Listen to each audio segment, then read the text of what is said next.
पानी पानी हो रही थी लक्ष्मी की बहन की सोच। शादी की तैयारियां चल रही थीं, लेकिन उसके दिल में अजीब सी बेचैनी थी। कुछ अनहोनी का डर था।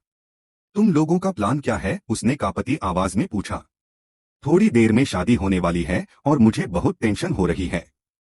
अगर कुछ बुरा हो गया तो? उसकी आंखों में चिंता साफ दिख रही थी। लक्ष्मी ने उसका हाथ पकड़ते हुए कहा, ऐसा कुछ भी नहीं होगा दीदी। आप जानती हैं ना, अगर मैं जाऊं तो मुझे पता है मैं बहुत ताकतवर हूं। लेकिन हाँ, आप मेरी बड़ी बहन हैं, चिंता तो आपको होगी ही।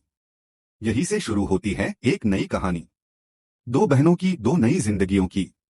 अब एक नया अध्याय खुलने जा रहा है, जिसमें न केवल रिश्तों की परीक्षा होगी, बल्कि प्यार और विश्वास की भी गहराई देखने को मिलेगी। बीते दिनों की कहानी सबको याद है। मनीषा की सच्चाई जब सामने आई थी तो घर की नींद हिल गई थी। लेकिन उसी सच ने ऋषि और लक्ष्मी को फिर से एक कर दिया था।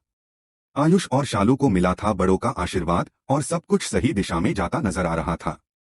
लेकिन कहानियों में सुकून ज्यादा देर टिकता कहाँ है। मलिष्का अब भी अपने पुराने इरादों से बाज नहीं आई थी। उसने बलविंदर के बच्चे को अपने पेट में पालकर उसे ऋषि का बताने की साजिश रची। उसका मकसद सिर्फ एक था, ऋषि को पूरी तरह से पाना और लक्ष्मी को जिंदगी से हटाना। लेकिन किस्मत को कुछ और ही मंजूर था। ऋषि ने सच्चाई जान ली और एक झटके में मलिष्का को घर से बाहर का रास्ता दिखा दिया। इन सब के बीच लक्ष्मी की जिंदगी में आया था एक बड़ा तोहफा, वो मां बनने वाली थी। यह खबर सुनते ही पूरे घर में खुशी की लहर दौड़ गई। कुछ महीनों बाद लक्ष्मी ने एक प्यारी सी बेटी को जन्म दिया, जिसका नाम रखा गया पारो। पारो के जन्म ने सबके दिल को छू लिया। उसकी मासूम हंसी, उसकी आंखों में लक्ष्मी की झलक और उसकी नन्ही उंगलियां, सब कुछ इतना पवित्र लग रहा था कि मानो भगवान ने फिर से परिवार को पूरी कर दिया हो।